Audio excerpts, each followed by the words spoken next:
rambunctious. They've been doing some shooting, and we think maybe the leadership isn't involved in some rebels with it. But either way, it's going to be handled properly. It's going to be handled toughly, but properly. Is the ceasefire still in place? Yeah, it is. Mr. President, on Colombia, Senator Graham... The country of Colombia. The country of Colombia. Senator Graham tweeted that you would be imposing tariffs on the country either today or tomorrow. Can you give any details as to how much those tariffs might be Well, or what we can expect? I read the statement of Senator Graham, and it's correct. I was with him today. We were working today, and I read his statement, and it's correct. But how much the tariff rate? Do you have a rate in mind? I'll let you know tomorrow. Tomorrow it will be announced? Yeah. Jay Jones has repeatedly said that if he wins in Virginia that he Who said what?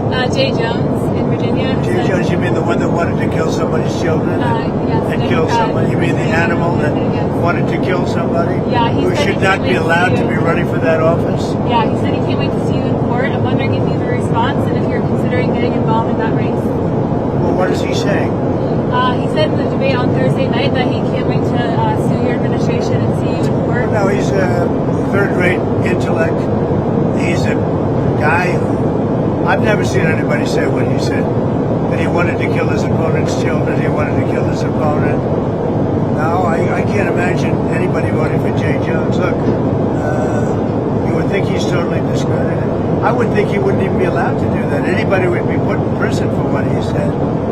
So he can join the long list of attorney generals that have been suing and losing. But the people of this country want law, they want order, they want safety. They don't want to be mugged or raped or shot. And that's what we provide. We have tremendous numbers also. You see the crime numbers are coming way down, way down. Then you take a look at a place like Washington, D.C., which is now one of the safest cities in the country. It's one of the worst cities, most dangerous cities. We moved out 1,700 career criminals and people that came here through Biden and his open border policy. And Washington, D.C. is now one of the safest cities, and Memphis is doing fantastically also. We went in there a week ago, and there's a bumpy flight. I'm going to say that, otherwise they'll say, what's wrong with the president? There's a bumpy flight.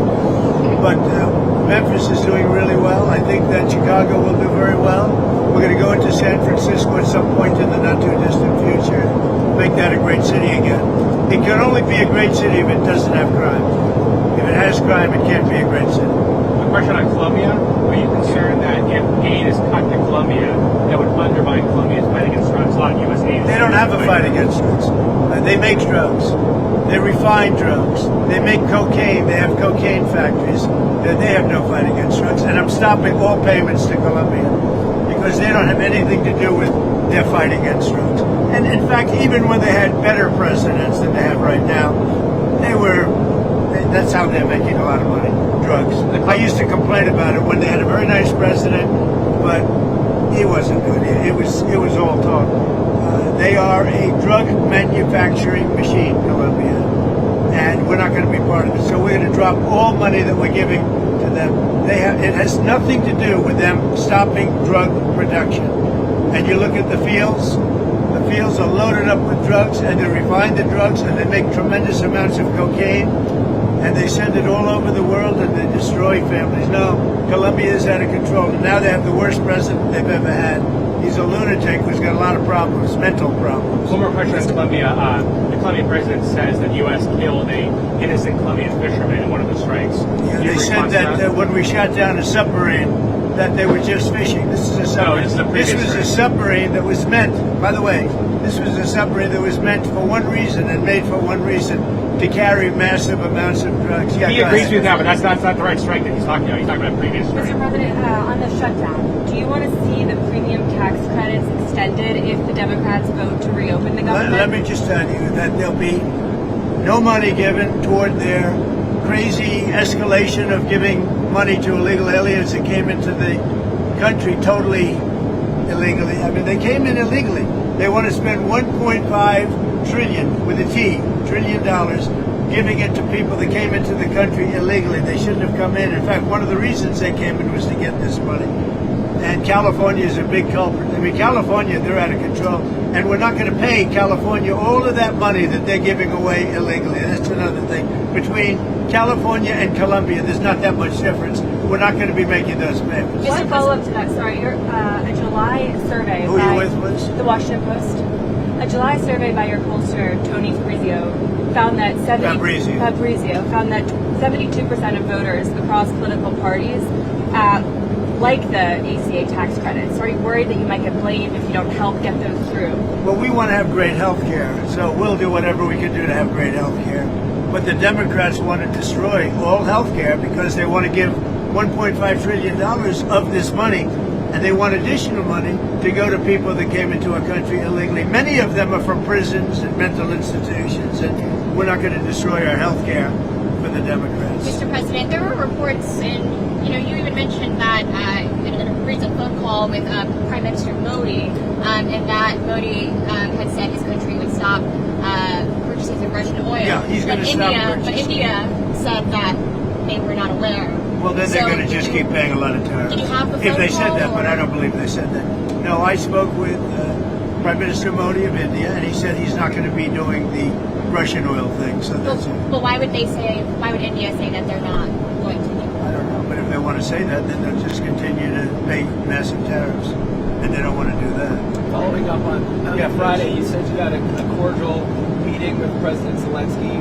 During that meeting, did you tell him he needed to cede all of the Donbass region to Russia? No, we never discussed it. We think that what they should do is just stop at the lines where they are, the battle lines. You have a battle line right now. And the rest is very tough to negotiate. If you're going to say, you take this, we take that, there's so many different permutations. So what I say is they should stop right now at the battle lines. Go home, stop killing people, and be done. What do you think should happen with the Donbass region? Let it be cut the way it is. It's cut up right now. I think 78% of the land is already taken by Russia.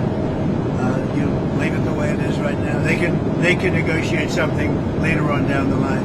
But I said cut and stop at the battle line. Go home. Stop fighting. Stop killing people. What do you think of Mandami's photo with the 93 World Trade Center bombing? Yeah, no, it's a shame. Look, the Mandami thing is it's a disaster waiting to happen. We can't have a communist in charge of a great, supposedly free enterprise, kind of a representative city. So I think if you have a communist mayor, I think it's going to be very tough for him and for the city.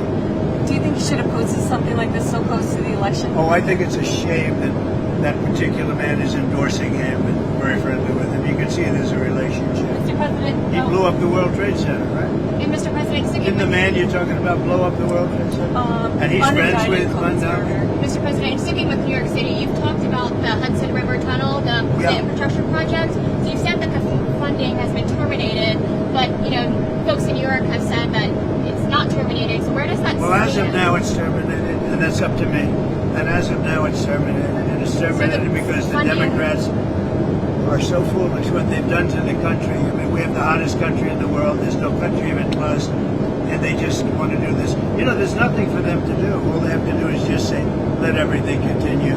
And I will say a lot of Democrats want this to get over. So the administration right now is not sending funding. Right now, there is no funding because it's up to me.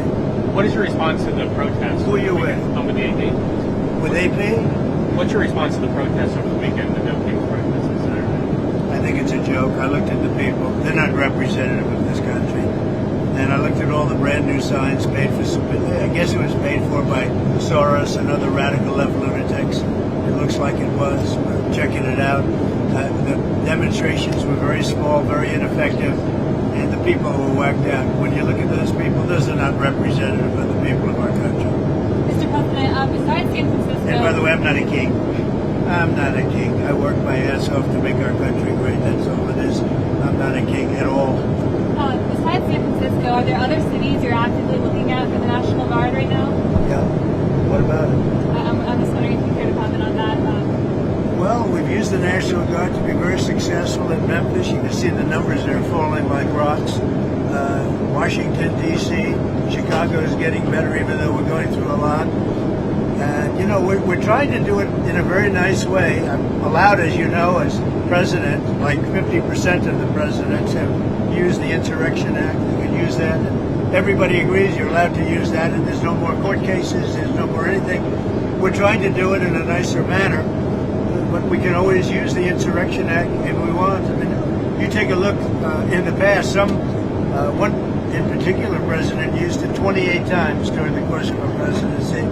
So we're allowed to do that. We thought we could do it in a very nice way. All we want to do is have safe cities. We're not looking for anything that would be spectacular other than crime-free becomes spectacular. We want to have great crime-free cities. So I'd be allowed to use, if I wanted, the Insurrection Act, and then all of this nonsense would go away. You have the absolute right. It's the strongest power a president has, and you have the absolute right to do it. We wanted to go this route, but we get sued every time you look at somebody. You look at somebody the wrong way and you end up getting sued.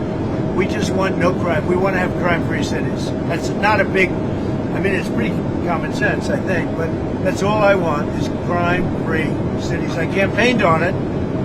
It's become, I think, even more successful than we thought because of the tremendous success that we had literally in 12 days in Washington, D.C., and it continues. But Washington, D.C., we're so proud of it. People are eating in their restaurants. Restaurants are opening. All the stores and restaurants were closing. You couldn't walk down the street without being mugged or worse. And now it's a safe city. I mean, it's considered a very safe city. And it's safe because we took 1,700 people out of there and brought them back to where they came from. Yeah. You said you're going to South Korea and potentially meet with China. I am. That's right. Can you tell us more about your goals for your trip to Asia? Where else you may be going? I have a very good relationship with President Xi of China. We're having disputes on things. They're paying us a lot of money, tremendous amount of money in tariffs, and they'd probably like to have it be less, and we'll work on that, but they have to give us some things too. Right now, China's paying a tremendous amount of money in tariffs, like they've never paid before. You know, they paid a lot during my first administration, my first term. Now they're paying an unbelievable amount of money to the United States. They probably can't pay that much, and I'm okay with that. We can lower that, but they have to do things for us too. It's no longer a one-way street. What would you lower it to? Depends. I mean, we'll have to see what they want.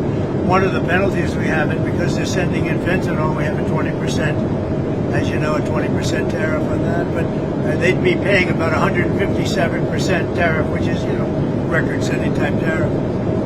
I don't want them to do that. I want to help China. I'm not going to hurt China. But they have to give us things too.